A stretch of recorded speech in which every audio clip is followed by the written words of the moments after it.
2162, Food Water Watch, Inc., et al. Versus Environmental Protection Agency, et al. Counsel, please approach the podium and state your appearances for the record.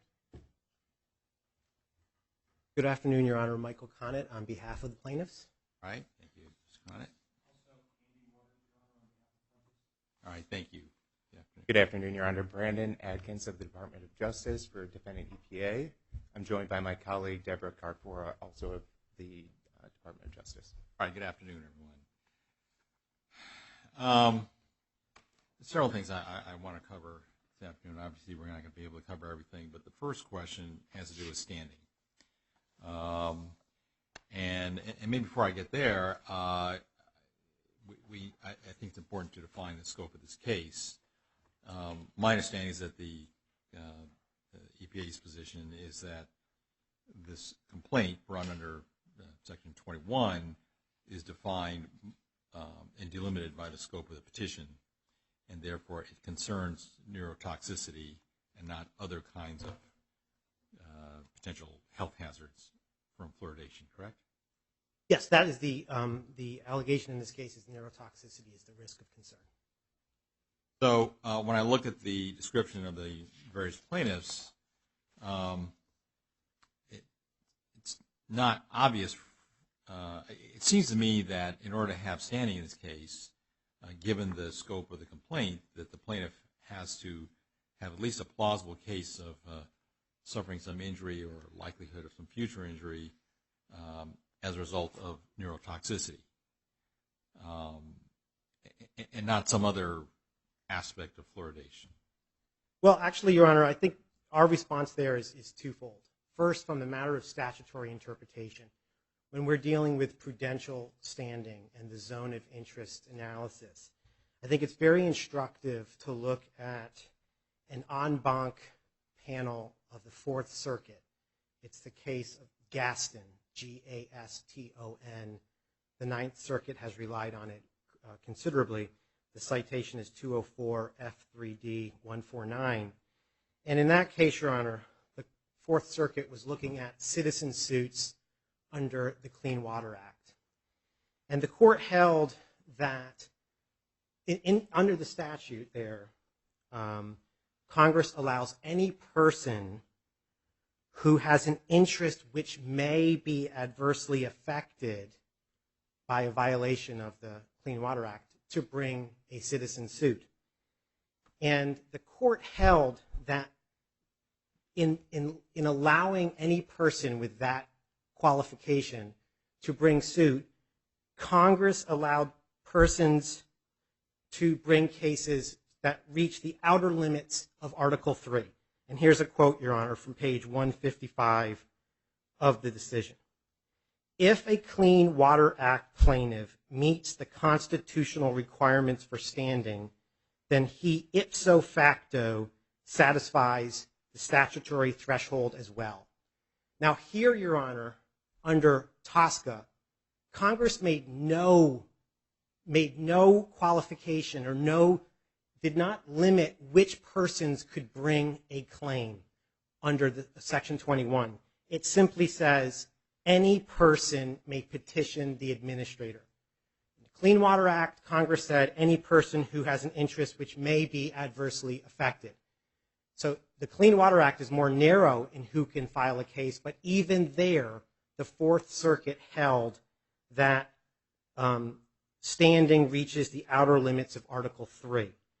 So I don't believe, Your Honor, that the zone of interest analysis that the counsel has made applies here to TSCA's Section 21 citizen petition provision. As long as the plaintiffs have an injury that comes within Article 3, the plaintiffs have standing. But even if, Your Honor, even if the court was to hold that plaintiffs must have some neurologically related injury, plaintiffs have that. Who would be best examples of that? I think the best example, Your Honor, would be Julie Sims and Kyle Adams as well. They have, and I'll start with Julie Sims. Julie Sims suffered daily headaches for over 20 years.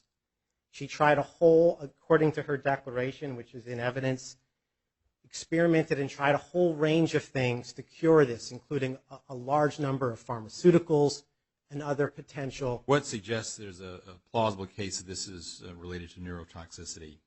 Well, headaches are as the EPA has recognized and as the studies show, headaches are a classic form of it's a classic neurological symptom. So a chemical that causes neurotoxicity can cause headaches. Oh, but there are so millions of causes of headaches, so that doesn't have to be at least a plausible case. If we were to take the more the narrow zone of interest, I understand your first argument, but I just want to know factually headache. Is there some differential diagnosis here that's been done to say, no, it's not from a brain tumor, no, it's not from migraines, no, it's not from many other things that cause a headache, but it has something to do with neurotoxicity due to fluoride here? Well, the first thing I would note, Your Honor, is that there is, as we know in our opposition brief, there is scientific literature linking fluoride exposure to. Well, I'm going to assume that's true, but that doesn't necessarily indicate that's just because you have a headache doesn't mean it's plausibly linked unless there's some other. Is there another factor here that indicates that fluoride is a causal factor for these headaches? Yes, there is, and that's temporality. The fact that you have someone who's suffering headaches, daily headaches for 20 years, and then within 3 weeks of stopping her exposure to fluoridated water, she no longer has daily headaches. And she has since gotten off of medication. She's no longer receiving any treatment for these headaches. So you have a temporal nexus here where daily headaches, 20 years, stop drinking fluoridated water. Within 3 weeks, the daily headaches are gone and have never returned in the 6+ years. And I would note, Your Honor, that so the key here is there a reasonable basis for Julie Sims to say, I do not want to be exposed to fluoridated water because I'm concerned it could cause me headaches? I think that has to be yes there. Here you have someone who suffered these headaches for 20 years. She stops drinking fluoridated water. They go away. There's not been any medical tests. There has not been any medical tests, but I would note, Your Honor, that courts, including the Ninth Circuit, have made clear that proving injury in fact for standing purposes you don't need to prove causation like you do in a traditional tort case. The burden of proof here is not more likely than not. It's not scientific. But for injunctive relief, generally under Article 3, you still have to show likelihood of redressability, that you're going to get some redress from any injunctive relief. And so there is an implicit causation built into standing.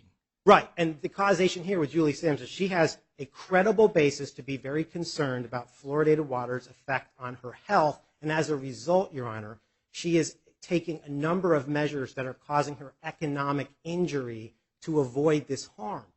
If EPA was to ban or regulate fluoridation chemicals, Julie Sims would no longer have to be suffering that economic injury. Well, surely you can't just turn on the subjective thoughts of, somebody thought satellites were causing headaches and we're going to ask NASA to take down those satellites. And yeah, you get relief from it. That doesn't work. Right. There's got to be some plausibility about the causation. That's why I ask if there's anything temporal coincidence or temporal indication. That's one.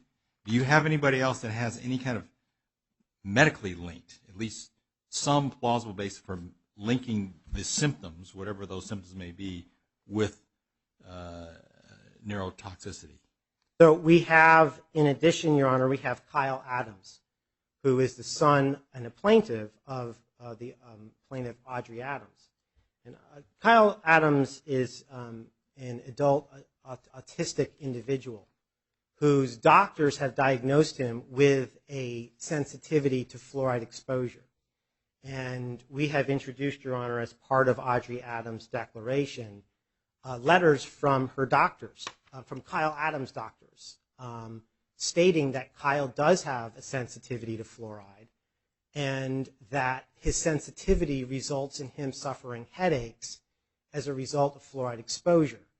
So, and I would note, Your Honor, that counsel has objected to these letters from Kyle Adams' doctors on the grounds of hearsay, and I do want to bring to the attention to the court that that objection on hearsay violates the stipulation that the parties have reached, which is that the plaintiffs could introduce declarations, including the exhibits, without evidentiary objection. So I just want to bring that to Your Honor's attention. The stipulation was signed by the court as ECF number 102. So those medical letters from Kyle Adams' doctors certainly provide, here you have, Your Honor, individuals, granted they're not experts, they're not scientists, but they have doctors telling them, your son has a sensitivity to fluoride, he should avoid fluoride exposure, it appears to cause him headaches. So here we have to look, is there a credible basis, is there a reasonable basis for someone like Kyle Adams to avoid fluoride exposure? Well, you have his own doctor telling him. Did the doctors cite any studies indicating some kind of association or causal relationship? His doctor does not, but the plaintiff's experts have both cited studies. Dr. Thiessen and Dr. Grandjean have both cited studies from the scientific literature which have linked fluoride exposure to headaches, including in adults. What about, you say, a special sensitivity because of autism? Are there studies that show that? There's not a study to specifically examine whether autism makes one more or less susceptible to fluoride exposure, Your Honor. So we're not pointing to studies on that point. Now, I did notice you also have one plaintiff who had, I think, a thyroid problem. Is that a tally?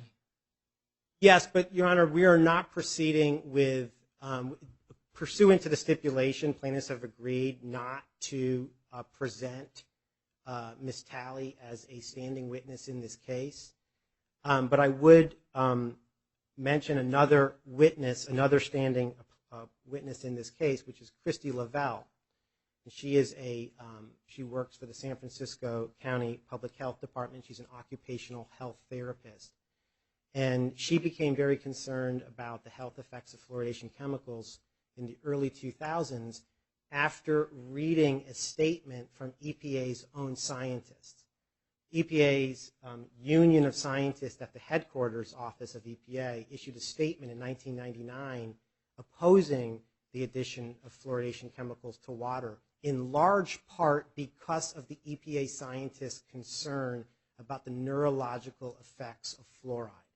And after Ms. Lavelle read that statement, she started to take measures to protect herself and her family from this risk. And her concern with fluoridation chemicals was magnified in 2006 when the National Research Council published a comprehensive and authoritative report where the NRC expressed concerns about fluoride causing dementia. According to the NRC, the changes in the brains of rodents from fluoride exposure parallel the changes. Well, we'll get to that. That gets to the merits. Yeah. Let me ask the government for its response regarding the standing question. Thank you, Your Honor. Just a few responses here. First, Lexmark teaches that a zone of interest analysis is actually a more searching review than the minimal constitutional requirements under Article 3. So plaintiff's argument here that zone of interest analysis is satisfied because Article 3 standing is satisfied is not consistent with Lexmark. Well, isn't part of the argument here that to the extent there is a zone of interest analysis here is as broad as possible given the broad language of the statute that says any person can bring it, Section 21? No, Your Honor, that's not quite EPA's argument here. What EPA has argued here is that the zone of interest. That's the plaintiff's argument. I wanted you to respond. Right. So that's not correct, Your Honor. Excuse me. The reason is the zone of interest that are relevant here are the harms that were alleged in the underlying petition. And because plaintiffs haven't alleged that headaches, dementia, avoiding water fluoridation are harms that EPA ought to regulate fluoride to prevent, they fall outside of the zone of interest here. Well, petition raising concerns about neurotoxicity, and some of the plaintiffs, at least it's alleged, I don't know how strongly alleged, but that their headaches and their symptoms are due to neurotoxicity as a result of fluoride exposure. So it does, you may question the factual nexus there and whether a plausible claim has been made, but I mean that seems to be within the zone of interest or the ballpark, whatever you want to call it, of what it is they're challenging in the petition. Well, the reason those allegations here don't satisfy the zone of interest analysis is because they weren't alleged at the petition level. Plaintiffs have not alleged that exposure to community water fluoridation in the United States causes them headaches. What this case is about is neurodevelopmental harms, loss of IQ in children from exposure in utero and in infancy. It's not about headaches. Second, there's no evidence supporting that exposure to fluoride at the levels that are relevant here causes people headaches or dementia. It's just not the case that there are actually scientific studies that give these standing declarants any basis to have a credible fear of those harms. There is no, as the court has already identified, there's no evidence that these standing declarants have put forward but for their self-serving declarations that would allow the court to isolate that their headaches are as a result of exposure to community water fluoridation. And so plaintiffs have not supported their burden there. With respect to Kyle Adams, counsel is right that we have made a number of hearsay objections to the purported medical diagnoses that they've attached. First, one of those medical diagnoses doesn't appear to be from a medical doctor. Second, there was no testing or diagnosis performed by those individuals that would allow the court to conclude from an expert in the field or a medical doctor treating those patients that they're experiencing headaches and these other symptoms that plaintiffs have asserted because they're drinking fluoridated water. And there's also no scientific studies that would support that concern here. So in addition to those being inadmissible hearsay, even if the court were to consider them, they don't support plaintiff's claim because... So what kind of, who would satisfy standing under these circumstances? What's an example, a hypothetical of somebody who would satisfy? I think one who could satisfy standing is someone who is an expectant parent who could be consuming fluoridated water and that could have potential effects on the baby she's carrying in utero. It could be a parent of someone with very young children. So the claims, the harms that plaintiffs have alleged in the underlying petition are as a result of fluoride exposure in utero and at a very young age. None of the standing declarants here is pregnant. None is a prospective parent. And none has very young children. So they can't have suffered the harms that were alleged in the underlying petition. Well, the petition does make reference to IQ loss and other neurotoxic effects, particularly among subpopulations, which include infants, young children, elderly, those with dietary deficiencies, renal impairment, and genetic predispositions. So, I mean, if someone were in one of those several categories, that would line up with the petition. Yes, that's correct, Your Honor. But none of the standing declarants here line up with those claims. All right, but let me ask, other than this disagreement over the zone of interest and assuming for a moment that standing would have to show some kind of nexus or be tied to the petition, is there somebody in the plaintiff group that satisfies any of the descriptors here in the petition? Absolutely, Your Honor. First, on page 4 of the petition, the petitioners, the plaintiffs, identified for the EPA that there's research linking fluoride to neurological symptoms. And we attached, to support that statement, Your Honor, we attached only 4 papers. One of the 4 papers was a paper specifically investigating the relationship between fluoride and neurological symptoms, including headaches. And where is that referred to? I'm looking at page 4 of the petition. So page 4 cites, Your Honor, to an appendix. I believe it's Appendix D. And in our opposition to EPA's motion, we attached that accompanying appendix, which I believe is Exhibit 40.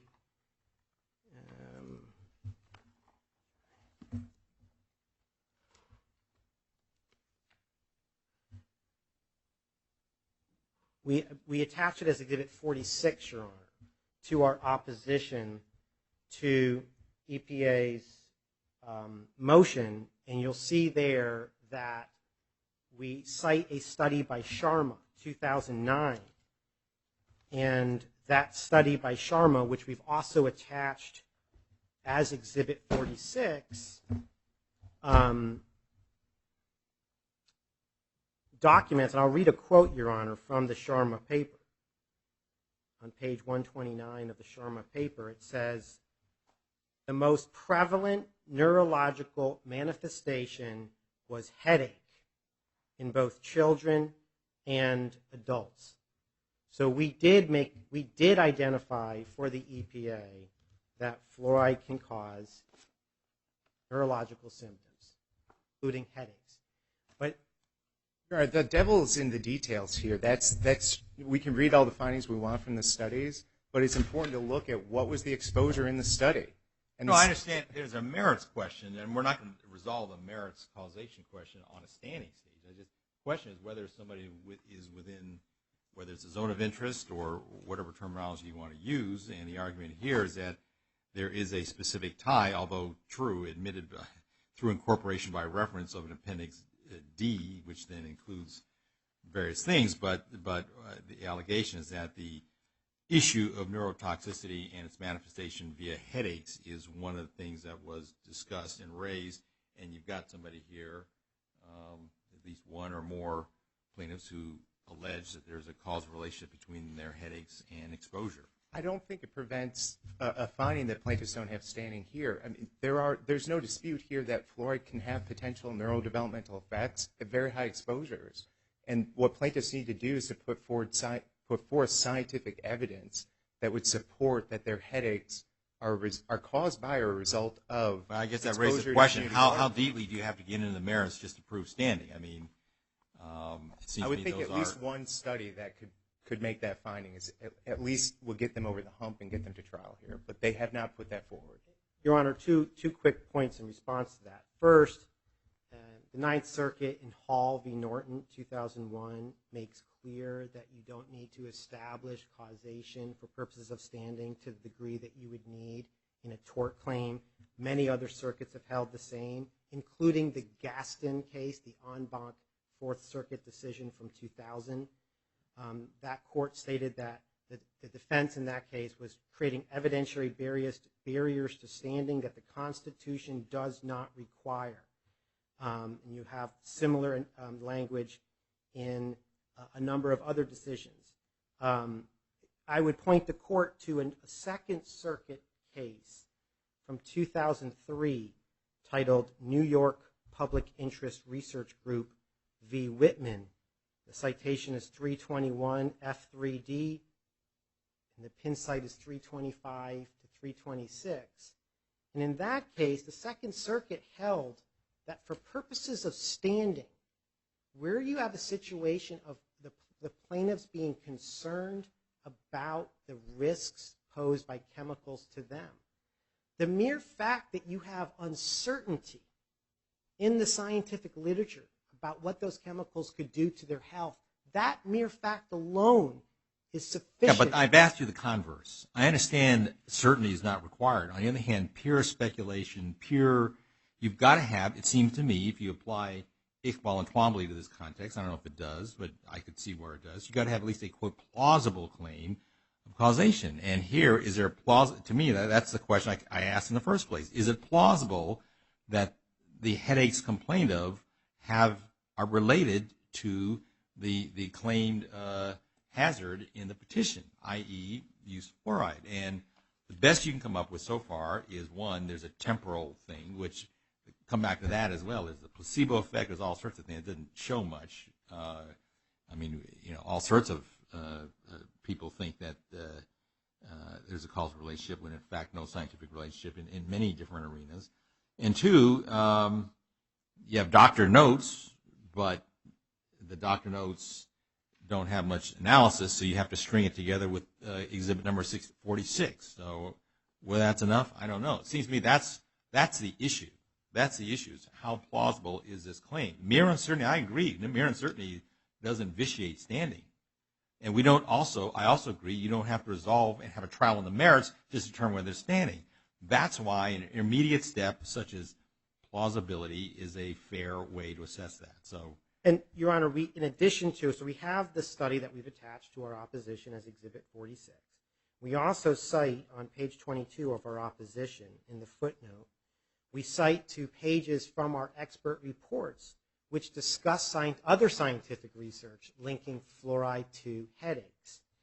And I would also note, Your Honor, that we have another plaintiff, like to the extent that the court, we don't believe that the zone of interest analysis that the EPA has made with respect to limiting the injuries to those alleged in the petition, we don't believe that's a sound analysis, but even if it was, we have another plaintiff who comes within the zone of interest identified in the petition. And who's that? That's Christy Lavelle. Because in the petition, we have identified that the elderly are a susceptible subset of the population.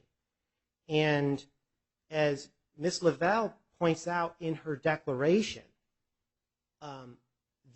in order to protect yourself from the harms of fluoride exposure during your elderly years, you need to minimize your exposure well before that. Because fluoride... Where does it say she's elderly? She's not currently elderly, Your Honor, but here's the key point. In order to protect yourself, as our expert, Dr. Thiessen, has explained in her expert report, which is not rebutted by EPA's experts, fluoride that you ingest during childhood and adulthood accumulates in your bones. And when you, in the post... All right, so that applies to anyone. Anyone is going to be elderly, therefore anyone has standing. If for the concern... There's nothing specific about Ms. Lavelle. Not specific in terms of whether she's at any heightened risk herself, but the fact, as the courts have made clear, the fact that many people in the population stand to suffer the same injury from or at risk of injury does not negate standing. So, yes, the risk to the elderly comes from lifetime exposure to fluoride. And everybody is expected to become elderly at some point, barring something else. Correct. What's your response to that argument? Well, Your Honor, there's one point that I think we ought to make clear, especially because this is a public hearing. The NRC 2006 review did not conclude that consuming fluoridated water leads to an increased risk of dementia. There are no studies that show that. Just as there are no studies that show that drinking fluoridated water at levels that are relevant here causes headaches. So Ms. Lavelle's standing claim dies completely on that issue. There's just no scientific evidence supporting her fear that one day she may be at a heightened risk of dementia because she's drinking fluoridated water. And the rest of the harms that she's suffered are self-sustained. She's avoided community water fluoridation not because there's good science or, frankly, any science showing that drinking fluoridated water causes dementia. She's doing it because she has an unsupported fear of doing so. And that can't support a claim of standing. And, Your Honor, in our opposition to EPA's motion, we attach as Exhibit 34 a study published just this year in the British Journal of Psychiatry, which found a relationship between fluoride in drinking water at low levels and increased rates of dementia in the elderly. And what you have here is you have, in 2006, the National Research Council, in a review that the EPA has credited as providing an accurate summary of the hazard of fluoride, the NRC concluded that fluoride causes changes in the brains of animals that parallel the changes seen in humans with dementia. And based on those animal findings, the NRC recommended that studies be done in humans to see if fluoride causes recommended dementia. Studies, but those studies, recommending a study is different from making a finding. Correct. Absolutely. And we're not saying that the NRC concluded that fluoridation causes dementia. Nowhere will you see that allegation in any of our papers or from our experts. But what the NRC did is it points to a massive concern, fluoride's potential relationship to dementia. And I think it's more than reasonable for a health-conscious person like Ms. Lavelle to say, geez, the National Research Council, this authoritative institution in our country, has just said and concluded that fluoride may be related to dementia. And Ms. Lavelle, as well as other plaintiffs, make the reasonable decision. I'm not going to wait another 20 or 30 years before the studies are done before I start taking measures to protect myself and my family. All right, let's move on. I want to get to some of the substantive questions. The first question, when we get to as we get into the merits, is what is the proper mode of analysis under Section 21, and do the sort of standards set forth in Section 6B apply here? Now, in my earlier order, I disconnected 6B from 21 in terms of the requirement that all uses or need to be for the reasons I stated. And whether 6B is mandatorily the criteria to be used here, or just as a matter of sort of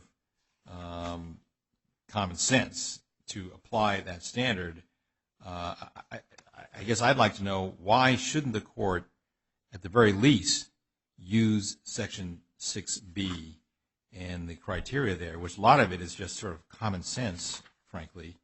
Why not use the criteria there to guide this analysis, even though it's de novo analysis? Well, there's nothing, I don't think there's anything prohibiting the court from looking to EPA's guidance on how EPA does risk evaluations. That can be, a source of information for the court to consider when looking at the weight the court gives to any particular expert's testimony. But EPA's position is that it's required and a prerequisite for plaintiff's experts to follow all of the rules that EPA has set forth for Section 6B risk evaluations. And I think the court's analysis in its decision on the motion to dismiss applies equally here, which is that there's nothing in Section 21 that incorporates the requirements of Section 6B. And in fact, as the court noted in its decision on the motion to dismiss, Congress specifically stated that the 2016 amendments were not intended to bring about any substantive change in Section 21. But EPA's position here would bring about a profound change to Section 21, because it would ultimately require petitioners to EPA to do a systematic review and require courts to require systematic review in considering the de novo challenge. So EPA's position here is at odds with the congressional intent, and so there's nothing requiring as a prerequisite. Well, but what comes out of a successful Section 21 petition? It would be an order to require the administrator to initiate a proceeding for the issuance of a rule under 6, right? Right. And so there's a logic, it seems to me, to say, well, if the court is going to look at whether it should grant that petition to compel the administrator to then do a Rule 6, including a Rule 6B analysis, why should the court impose something dramatically different in substance and in terms of sort of standards, only to have the administrator properly acting under Rule 6 end up, for instance, not granting the relief? I don't know what the purpose of that is. It just seems like, shouldn't they be aligned? Congress has, based on the structure of the statute, has clearly delineated the requirements for Section B from the requirements for Section 21. So whatever their reasons, Congress clearly wanted a robust mechanism for citizens to ensure that the EPA is not letting bureaucratic lethargy get in the way of active enforcement of the laws. So to require citizens who don't have the resources of, say, EPA's industrial consulting firm Exponent, which does systematic reviews for the largest corporations in this country all the time, plaintiff groups don't have the resources of the corporations that fund Exponent. Plaintiff groups, to require citizen groups to do systematic reviews would be to impose a substantial cost on plaintiff citizen groups, and you would find that citizen petitions would probably would become likely too onerous for citizens to do. But, Your Honor, even if we don't believe, certainly don't believe the statute requires requires systematic reviews under Section 21. But even if it did, Your Honor, it's a moot point here for several reasons. First, Dr. Thiessen, plaintiff's risk assessment expert, did a risk assessment in this case pursuant to EPA's guidelines on neurotoxicity risk assessment. And I will refer to these in this hearing as just the guidelines. But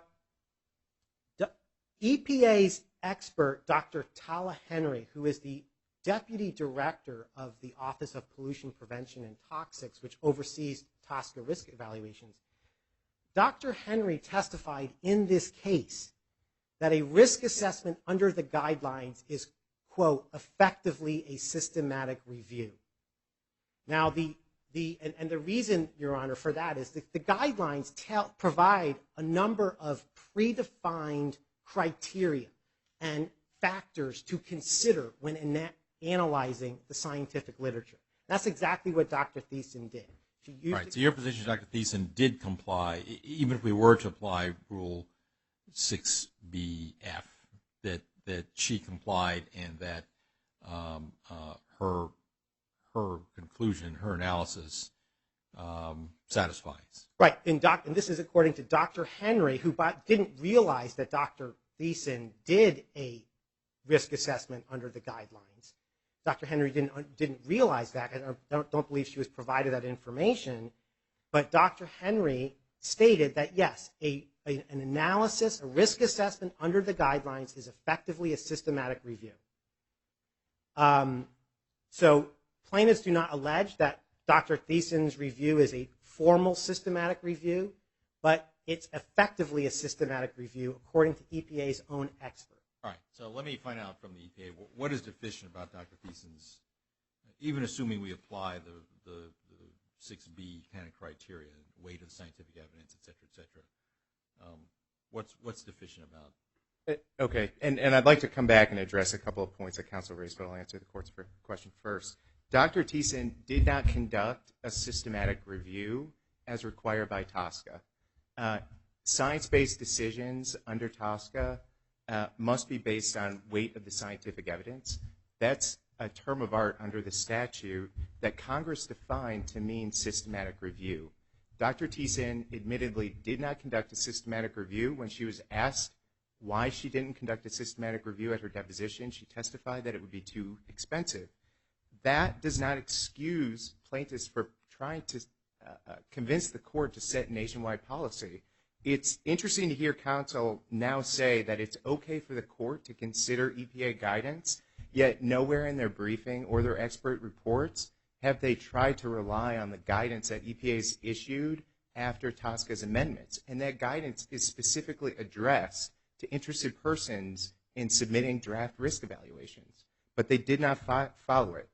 The court's prior order... Tell me about what systematic review... What is the guidance? What are the guidelines? What is it supposed to have that's not in Dr. Thiessen's? Right. Systematic review requires a documented process for identifying relevant evidence and analyzing each line of evidence, taking into considerations the strength of the evidence, the weaknesses, gaps in the evidence. Dr. Thiessen did not do any of that. When counsel states that Dr. Tala Henry, EPA's risk assessment expert, said that Dr. Thiessen did in effect a systematic review, that's completely misconstruing Dr. Tala Henry's testimony. She did not review Dr. Thiessen's work, I believe, at that point, and Dr. Thiessen had already admitted that she had not done a systematic review. She has not followed typical or required elements of a risk assessment. So even to say that Dr. Thiessen conducted a risk assessment and therefore she did a systematic review is false. Dr. Thiessen did not do an exposure assessment. Plaintiffs admit that a risk assessment is required to make a determination of risk here, and a well-accepted step in any risk determination under modern principles or even under the 1998 guidelines that plaintiffs rely on requires an exposure assessment. Plaintiffs have not done that. What would that look like? An exposure assessment considers the nature of the chemical and the frequency and extent of the exposures in the relevant population. And that's where the 0.7 would come into play, because that's the limit in the United States? That's in part correct. The 0.7 comes into play. The condition of use is typically set at the scoping step of a risk assessment. After the scoping step, one conducts a hazard assessment and then an exposure assessment. That all comes together in a risk characterization where the professional exercises professional judgment and integrates the exposures and the hazards for an ultimate risk characterization. That used to be where the process stopped, but under the TSCA amendments, Congress required that EPA take an additional step of making a risk determination. But because Dr. Thiessen hasn't done an exposure assessment, she's missing a critical element, and she can't even have done the risk characterization, which requires an exposure assessment. Now, you'll hear from plaintiff's counsel that Dr. Thiessen relied on data for an exposure assessment instead of doing her own. And the data that she relied on was the NRC 2006 review. That's over a decade old, and she has done no analysis to determine whether that data is still relevant for the population today. And that's critical here. We're setting nationwide policy, and plaintiffs are skipping critical steps of a risk determination and trying to cut to the end step.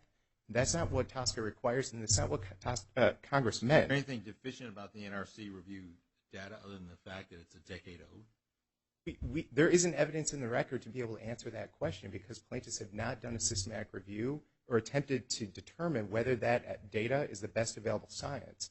That's another requirement in TSCA's scientific standards. It's a term of art that Congress used in the statute, and plaintiffs have wholly ignored here. And, Your Honor, that's just factually incorrect.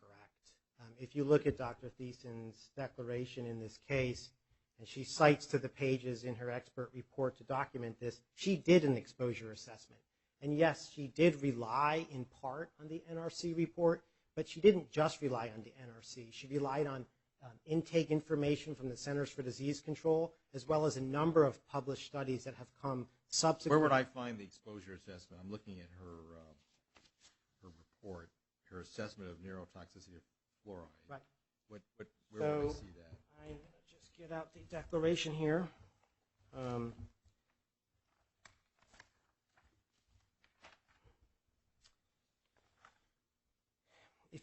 I'm looking here at Exhibit 3 of plaintiff's motion, which is Dr. Thiessen's declaration. We also attached it, I believe, as an exhibit to our opposition. But I have her report.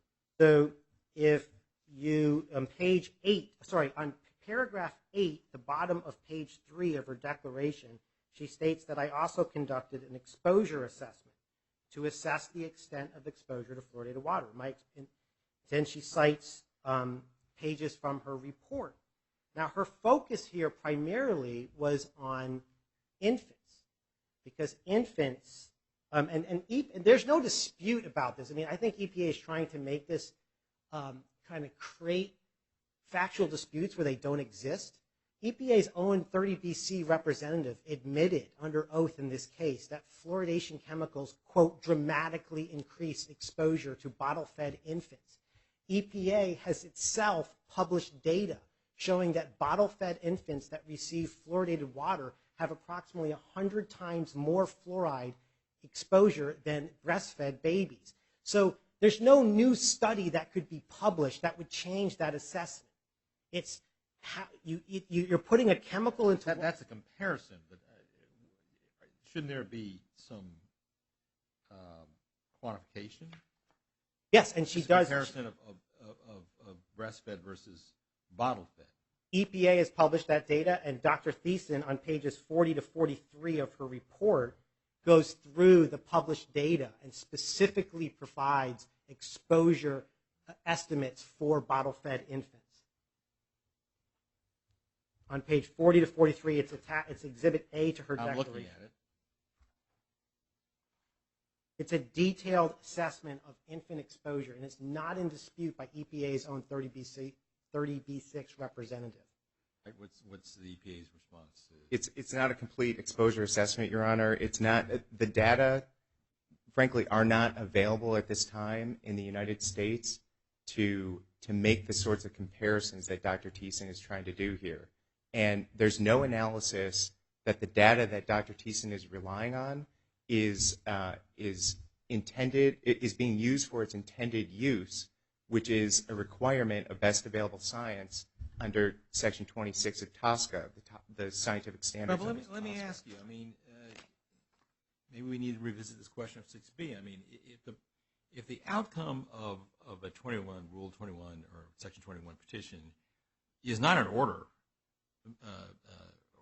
ordering a substantive, rule, but it's a procedural order to the administrator to initiate a rule proceeding and then do the 6B analysis. And it's kind of a gateway, it seems to me. And to say that, well, you have to undertake your own complete hire scientists and a research team to do an exposure analysis and to do the whole 9 yards to get in order to require the administrator to do the work,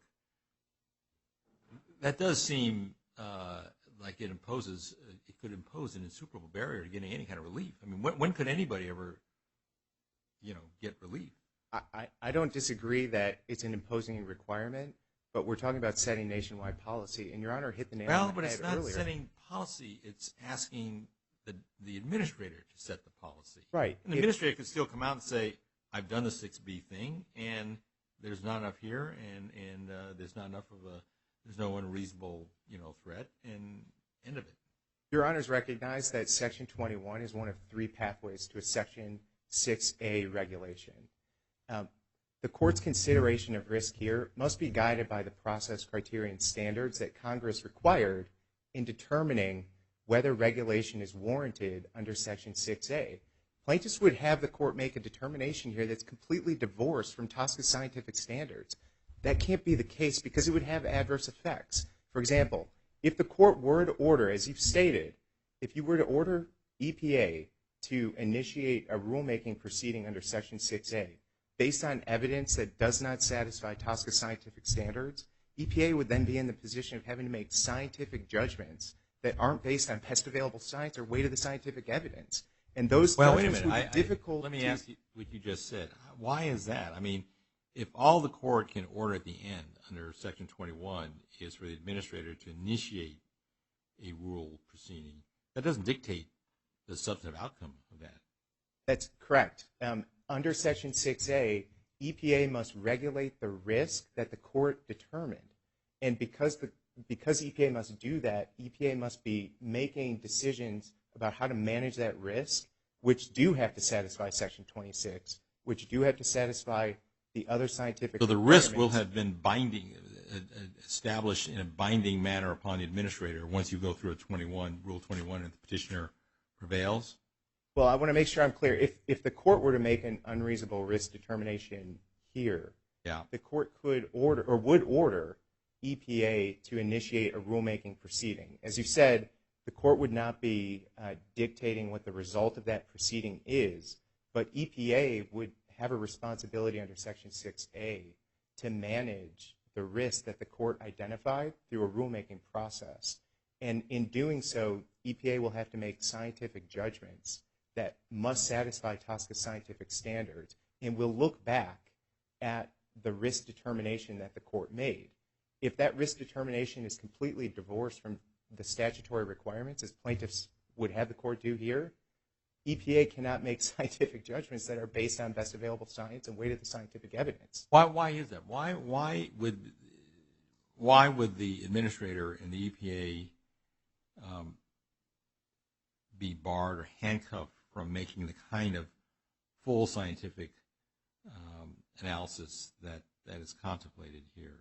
The Court, in a sense, steps into the shoes of EPA in Section 6B when it's acting under Section 21. And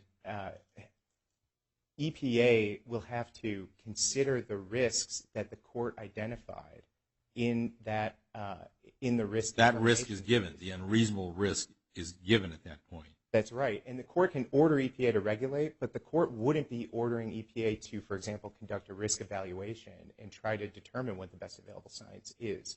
That would be putting the cart before the horse. Cart before the horse, or it's already been done? Well, presumably the Court would have had to consider the evidence that plaintiffs put forward in light of TSCA's scientific requirements and then based on that evidence make a finding or not of unreasonable risk. So if the court were to find unreasonable risk pursuant to Section 21, whatever the standard is, whether it uses the full panoply of requirements under Rule 6b or not, what is left for the administrator to do at that point? The administrator under Section 6A would have to manage the risk that the court identified using TSCA scientific standards. And in managing that risk, could the administrator reach a different conclusion that there's not an unreasonable risk, or that's a given at that point? That would be a given at that point, but the administrator would have discretion in how to manage the risk.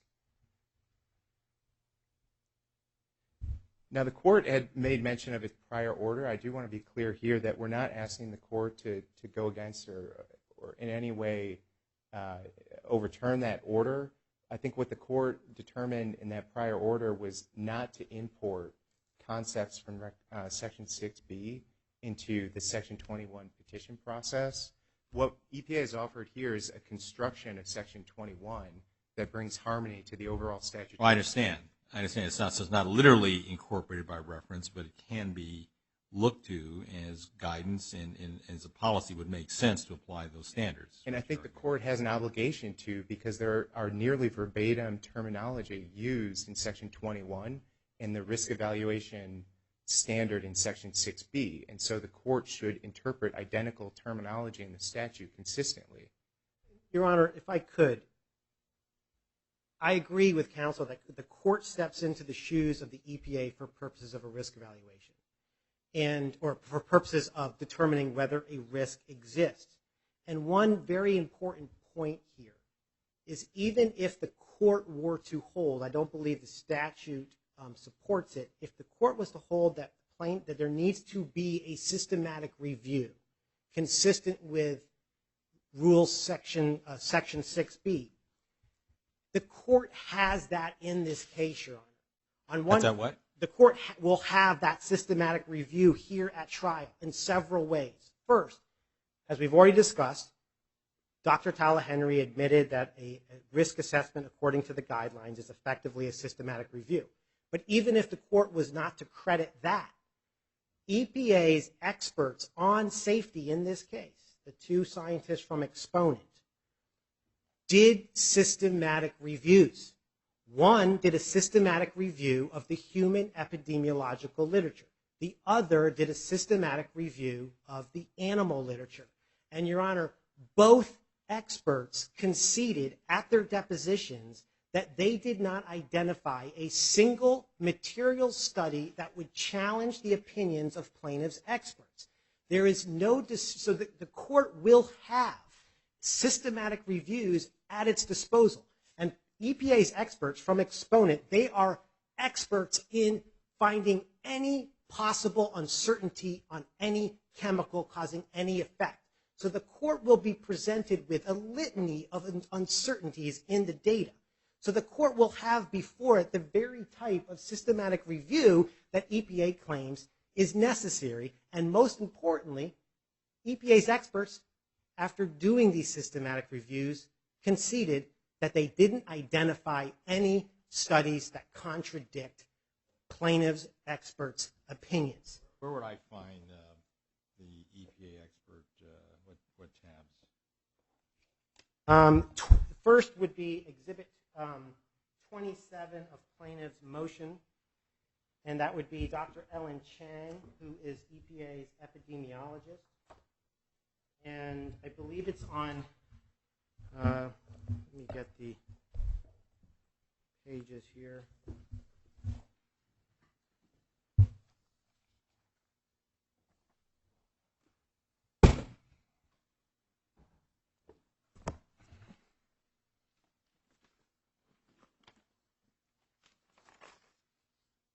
That's the deposition? That's a deposition, Your Honor.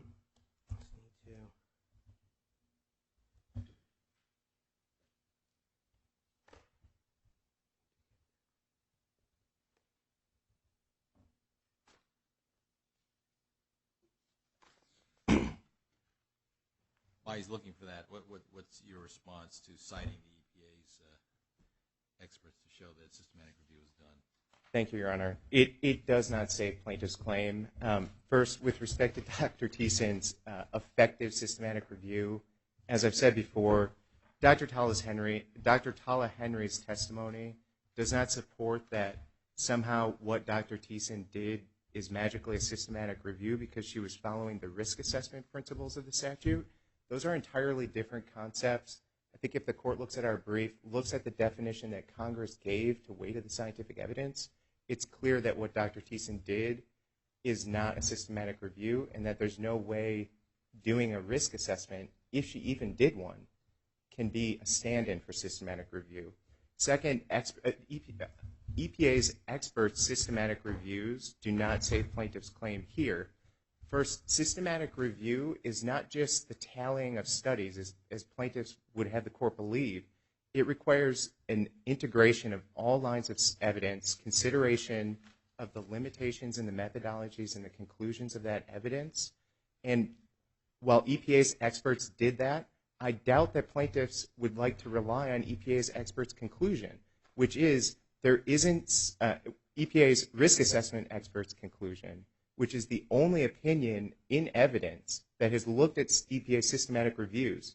And that expert opinion is that based on the systematic reviews, there isn't sufficient evidence to integrate exposures and hazards for a risk characterization, which is required under TSCA. So even if plaintiffs were somehow able to flip the burden here and rely on EPA's expert systematic reviews, if they do, judgment must be granted in favor of EPA. And, Your Honor, I would start here by noting that Dr. Grandjean, who's an NIH-funded epidemiologist at Harvard School of Public Health and an expert in the field of developmental neurotoxicity, he reviewed in his supplemental and rebuttal report, he reviewed and considered the systematic reviews that EPA's experts did, and he goes, his conclusion is these further support my findings. In fact, as Dr. Grandjean notes, and this is Exhibit 16, Your Honor, to plaintiff's motion, Dr. Grandjean notes that most of the studies that Dr. Chang, the epidemiologist, found that he did not specifically discuss further confirm that fluoride causes IQ loss in children. So basically you have a situation here where their epidemiologists... At what levels, though? At what levels of exposure? At levels that looking at 1.5 parts per million to 2.5 parts per million in that realm, which is... But isn't that one of the problems that proof or evidence of effect at higher levels of exposure may not really be on point here, given the 0.7? Well, first is EPA always, I mean, we have documents in the record here, Your Honor, where EPA admits and states that they consistently, frequently rely on higher dose studies to extrapolate and assess risk to the general population. It's standard fare for EPA risk assessment. And second, Your Honor, we have here... What indication is there that one can extrapolate almost on a linear basis? Here's the best example, Your Honor. In light of all these studies that we have coming out of China, particularly in other countries that have elevated levels of fluoride in their water, generally over 1.5 parts per million, the National Institutes of Health has now funded two different prospective cohort studies on fluoride, prenatal fluoride exposure and IQ in children. These studies have been conducted in Mexico City and in Canada. And there's been 4 papers now completed and published on those two prospective cohort studies. And each and every one of these NIH-funded studies has found that low-level fluoride exposure during pregnancy or early infancy is associated with reduced IQ. What is low level? What is the level in Canada? In Canada, 0.6 ppm was the average level in the fluoridated community, 0.6 ppm, which is actually less than the level that's added to water in the United States, which is 0.7 ppm.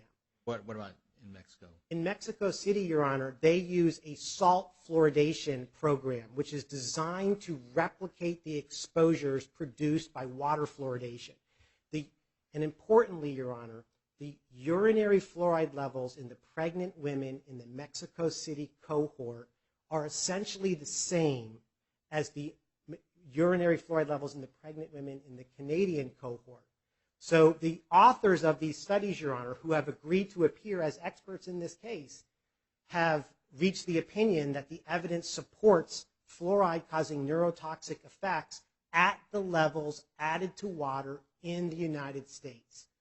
And counsel has noted in its papers that while we don't entirely know what the urinary fluoride levels are in pregnant women in fluoridated areas in the United States, well, first off, it's a very reasonable and straightforward assumption that if we're adding so-called optimal levels of fluoride to water in the U.S., that we're going to get essentially the same levels that you get in optimally fluoridated areas in Canada. But more than that, we now have a study here in California published by authors at the University of California, San Francisco, which took a cohort of pregnant women here in Northern California and found that the urinary fluoride levels in the pregnant women here in California are slightly higher than, but essentially the same as the levels in the Canadian cohort. Now, Your Honor. Where is that study? That study is cited as Exhibit 29. It's attached as Exhibit 29 to plaintiff's opposition brief. And, Your Honor, there's really a fundamental point that EPA's arguments obfuscate, which is that there is no dispute in this case, none, by any of their experts, and certainly plaintiff's experts agree, that the best studies by far, no question about it, the best studies ever conducted on fluoride and neurodevelopmental outcomes are the NIH-funded prospective cohort studies. EPA's scientist who runs the risk assessment division, Christina Thayer, said that the prospective cohort studies are the ideal study design. Dr. Chen, the epidemiologist for EPA in this case, testified that the NIH-funded studies are the best studies ever done on fluoride and neurotoxicity. And, Your Honor, every single one of the NIH-funded studies has found adverse effects from low-level fluoride exposure. Let me ask the EPA then. So the main complaint or flaw with those studies has to do with the non-establishment of like urinary levels in the United States, that you can't extrapolate conditions in Canada or Mexico to the United States. Is that? That is one of the issues here, but there's a lot to unpack here. Council seems to admit that EPA's systematic reviews have identified studies that their experts did not consider. That is why systematic review is required. It's why Congress required weight of the scientific evidence when making a determination that has the potential to set nationwide policy. TSCA requires consideration of all the evidence. Because plaintiffs have not done a systematic review, they've now admitted that they have missed some studies that EPA's experts identified. And there could be other studies out there that no one's identified yet. But because they haven't done the work, they have not met their burden. Now, TSCA's requirements require consideration of a chemical's risk under the conditions of use. And that's a very important term of art that's used in the statute. And it's reason why all of the examples that council points to of where EPA has extrapolated hazards from very high exposures doesn't work for TSCA under the amended TSCA. The cohort studies, the NIH studies, are not, they are similar by implication as a result of the UCSF study and the levels that are used in Canada, and therefore not far-fetched. There is a large body of evidence out there that EPA does not dispute shows fluoride has potential hazard at very high doses. Recently, very recently, there have been a few studies conducted in Western populations that are more akin to the exposures that we've seen here. Including the Canada study and a study of a Mexico City birth cohort. Even within those studies, there are variations in the conclusions. For example, in the Canada study, the authors identified effects in one sex but not the other. That hasn't been explained yet. It wasn't seen in the Mexico City birth cohort study. So we can't just assume that there's a risk based on two studies that don't even align in their results. And that's why TSCA requires consideration of the weight of the scientific evidence. Now, even if the court were to, well, I should say, the court doesn't need to look into the details here because plaintiffs have made a series of assumptions that those studies are even generalizable to the United States. Because they haven't supported those assumptions, EPA is entitled to a judgment as a matter of law. So, for example, plaintiffs have tried to compare the Mexico City birth cohort study to Canada. And from there, they've tried to assume that because Canadians are genetically similar to Americans, that somehow the Mexico City birth cohort study is immediately comparable to the United States. That is not supported by any scientific evidence. And just from looking at the studies as a layperson, it can't be right. The source of exposure in Mexico City, the primary source of exposure for fluoride, is through fluoridated salt. In the United States, it's through community water fluoridation. In Canada, it's also mostly from community water fluoridation. So just merely assuming that these studies can just compare across various populations without doing the work, without doing the scientific analysis, they say that the urinary levels in the Mexico City study were similar to that in Canada, even though the exposure may be different, the source may be different, the sort of the end game is comparable. Therefore, and then you have, I don't know, this Exhibit 29 with the UCSF. I'll address that too. It's not necessarily comparable. You're correct that the exposure levels in urine are considered a biomarker of total exposure to fluoride. But as plaintiffs' experts admitted at depositions, and this is in our briefing, they haven't identified or considered studies that show the source of exposure, where the source of exposure is different, you can have the same biomarker exposure. And so it's actually an additional assumption that we would be making, that because someone's total exposure from their biomarker is similar across populations, that they have the same source of exposure. But that can't be right. Now, with respect to the California study, first, counsel has represented this as a published study. I'm not aware that this study has been published anywhere. And the exhibit that counsel presented, the authors aren't even listed in this study. Now, we know who the authors are because counsel has provided a copy of this before, so I don't want to state that we're without that information, but I'm not aware of it being published. Nor has Dr. Grandjean relied on this study in any way. If you look at his expert report, which, by the way, is inadmissible hearsay, the report states that he is, quote, aware of a California study. He has not shown any work that he's done an analysis that the biomarker levels identified in that study are similar or comparable to Canada. And even if they were, he hasn't done any analysis of whether the populations that were actually tested in California are similar to the populations that were tested in Canada. And plaintiffs' experts admit that there are things about us as humans that can affect the amount of fluoride that's represented in our urine. Things like our metabolism is a key one. Someone's metabolism can critically affect the amount of fluoride that is present in their urine. And without doing the kind of analysis across those study populations, plaintiffs, the basis for their conclusion simply falls apart. Your Honor, the underlying principle of every argument that counsel has made with respect to the uncertainties involved in extrapolating from the Mexico City cohort, the Canadian cohort to the United States, it is exactly consistent with the approach that they have taken in this case, their experts included, which is that you need factual certainty. You need to cross and you need to eliminate every potential. That's one take. The other take is that's why you need the systematic review, even if you don't have the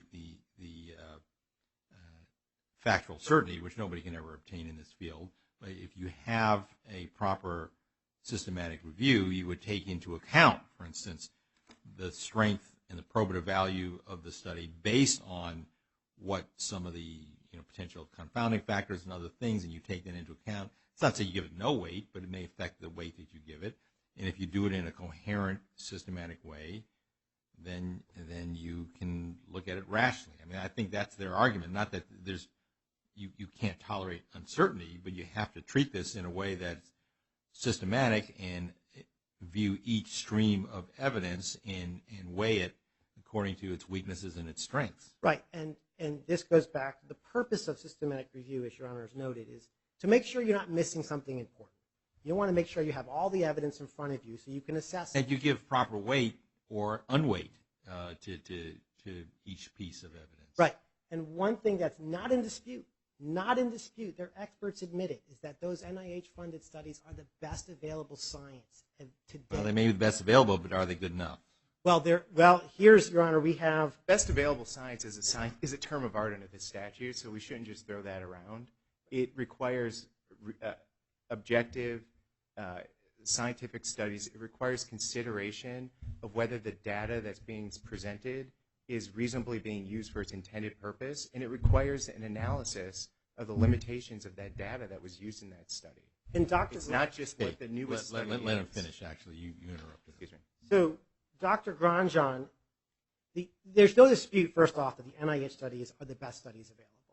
And their experts went and looked for all the literature to find all the studies on this. So they did it. They looked for the full universe of available studies. And their experts have confirmed that there's no study out there that's going to change the results of what the plaintiff's experts identified. So we're not in a situation where there's some big unknown out there. There's some potential missing study that could change the results here. It's undisputed that the best available studies ever done on this issue have found harm from low-level fluoride exposure and from prenatal and early infancy and reduced IQ. It's undisputed that the vast majority of cross-sectional studies done in China and other countries have found relationships between elevated fluoride exposure and reduced IQ. The National Toxicology Program, as the plaintiffs point out in our briefs, concluded that the evidence shows a strong suggestion of fluoride reducing IQ at 1. But the only studies that seem to exist right now with comparable levels of exposure are the NIH studies. The China study is higher. It's at least double the exposure. They are higher, Your Honor, but there is first the margin, as plaintiff's expert Dr. Attys, who was a co-author of the NRC reviews and has written reviews on fluoride for EPA, as she has testified in this case, a margin of 2 and 0.7 ppm is a very narrow margin when you're dealing with an adverse effect level. 2 ppm at 1.5 ppm adverse effect level and 0.7 as the level that you are intentionally adding to water is a precariously slender margin, particularly when you're dealing with a concentration of fluoride in the water. There are people who drink much more water than other people. So some people drinking 0.7 ppm fluoride in the water here in the U.S. will consume as much fluoride as a Chinese child drinking fluoride at 1.5 ppm. The key issue is dose. And you have such a slender margin here, Your Honor, from the Chinese studies in terms of the levels that have been associated with harm and the levels that American children are receiving here. And again, this is, as EPA's experts, Dr. Tala Henry in her declaration has conceded to, this is, when you're doing a risk evaluation under TSCA, Your Honor, you need to do risk assessment. Risk assessment. This is a case about risk. And none of the EPA's experts have done risk assessments. They've avoided that completely. You will not hear a single expert from EPA get on that stand in this case and say there's no risk of neurotoxicity at 0.7 ppm. Not a single expert has provided that opinion. They did not do a risk assessment. Instead, they did narrow causal analyses where they sought to determine whether there's sufficient conclusive evidence that 0.7 ppm causes neurotoxicity. But that's not a risk assessment. That is not how EPA assesses risks for any other chemicals. And that's evident by the fact, Your Honor, as we point out in our briefs, the way that EPA assesses risk in the real world, not in the courtroom, in the real world, they assess risk through a method called the margin of exposure. Margin of exposure. That's how EPA assesses risk in the real world, not in the courtroom. And in the real world, Your Honor, they will determine that there's an unacceptable risk if you have adverse effects in animals. Let's just say I'll give an example. Sodium fluoride pesticides. If the animals had had adverse effects at, say, 300 milligrams per day of fluoride, and if humans had exposure at 10 milligrams of fluoride, EPA considered that unacceptable. That's a risk. EPA does a margin of exposure analysis where you look at... But I assume that depends on a lot of factors. I mean, it's not automatically a formula, a mathematical formula like that. It depends on the, I would assume it turns on the severity of the risk and a few other factors. Correct. Sometimes a margin is acceptable, sometimes it's not. That's correct, Your Honor. And EPA does, after they do the margin of exposure analysis under TSCA, they will consider other factors like reversibility, severity of the effect. But none of their experts have made any attempt to show that the risk assessment procedures that EPA uses in the real world, what conclusion you can draw when you apply it to the data on fluoride. They completely ignored that. They have not done that. They've bypassed how EPA assesses risks in the real world. By contrast, plaintiffs' experts used EPA's risk assessment procedures, and every plaintiff expert, Dr. Thiessen and Dr. Grandjean, who did so, found risks using EPA's risk assessment procedures. Again, you're not going to have any EPA expert get up on that stand and say there's no risk from fluoridated water. Instead, they're going to say there's not conclusive evidence that fluoridated water... It's got to be an unreasonable risk. It's an unreasonable risk, correct. And plaintiffs' experts have done the necessary steps, provided the necessary evidence to reach that conclusion. And their risk assessment analyses, Your Honor, are not rebutted in this case. No expert rebutted plaintiffs' experts. The margin of exposure analysis, unrebutted. Dr. Grandjean's benchmark dose analysis, unrebutted. They didn't even attempt to rebut it. No attempt whatsoever. They bypassed completely a risk assessment procedure.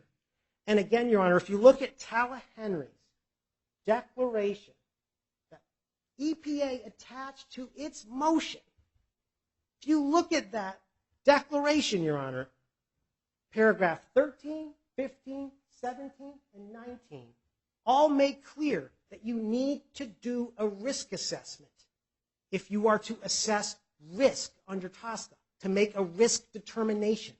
You need to do a risk assessment. But they didn't do it. They completely ignored it. But the burden is on the petitioner. It is on the petitioner, but they never rebutted our evidence on risk. Our evidence on risk is unrebutted. Right. I'll let you respond. I'll give you the last word. Because we're going to... Thank you, Your Honor. So let me try to unpack some of this. The first point here is counsel is now making several statements about the nature of exposure in the United States, yet he has not put forward, and plaintiffs have not put forward, any evidence of an exposure assessment. So those statements are unsupported here. The risk assessment is a requirement under the statute. I thought he just said that his experts did an exposure assessment. He's made statements about how people drink fluoride. Some people drink more. Some people drink less water. None of that is supported by evidence in the record, Your Honor. Risk assessment is a requirement under TSCA. It's not EPA's burden to conduct a risk assessment. It was plaintiff's burden to do that, and they have not put forward an exposure assessment or risk characterization that satisfies either TSCA scientific standards or modern, well-accepted scientific methodologies for risk assessment. So they simply have not satisfied their burden. EPA has not necessarily contradicted plaintiffs' ultimate statements about risk because EPA is not trying to make a predetermined conclusion here and simply rebut their experts' opinions for the sake of rebutting them. You will hear testimony, if this case goes to trial, that is similar to EPA's reasoning for denying the petition. There is not sufficient evidence to integrate hazards and exposures for a risk characterization under TSCA. It doesn't matter how people evaluate risk in the real world. EPA here is bound by the statutory terms of the Act, and it has not identified sufficient evidence that meet the obligations of the Act. With respect to Dr. Grandjean's BMD, I will be very quick because this was mentioned briefly. Dr. Grandjean's BMD does not satisfy TSCA scientific standards. Instead, plaintiffs have, and Dr. Grandjean himself, has asked the court to entirely rely on his scientific background. That's problematic for a number of reasons. One, it doesn't satisfy TSCA scientific standards. Two, Dr. Grandjean admitted at his deposition that he himself didn't even conduct the BMD analysis. He cut and pasted it from another scientist's work who is not a witness in this case. Third, he relied on the studies conducted outside of the United States that are not generalizable. Every systematic review that has been conducted on fluoride's neurodevelopmental harms has concluded that there is not sufficient evidence at this time to conclude that fluoride is a neurotoxin at the levels that are relevant here. Tell me where on the record are the strongest studies of non-conclusion that you would cite? EPA has put forward declarations from a neurotoxicologist and an epidemiologist who have conducted systematic reviews. That's supported by a further declaration from EPA's risk assessment expert, Dr. Tala Henry, who concluded that based on those systematic reviews, there isn't sufficient evidence to integrate hazards and exposures for risk characterization. There is also, I see your Honor's writing, NRC 2016, which concluded that there isn't sufficient evidence at that range of exposure to conclude that fluoride is a neurotoxin. And finally, there's the draft NTP monograph, which admittedly is not in evidence, but we brought to your Honor's attention, I believe in September, that has now also concluded that while fluoride may be a hazard at very high levels of exposure, there isn't sufficient evidence at this time to conclude that it's that's not in evidence. Not in evidence, but it's also another systematic review. So the others that I've stated are ones that the court can rely on here. To be clear, every systematic review that counsel just referred to is from its own litigation experts who, by their own admission, had never studied fluoride before this case. And the NTP report, just to be clear, just concluded, Your Honor, in a draft that fluoride is a presumed neurotoxicant. And but I won't go into that now. NRC 2016 is not something that EPA's experts have created for litigation purposes here. Sorry, that's not correct. All right. I will take the matter under submission. Thank you. Court is adjourned.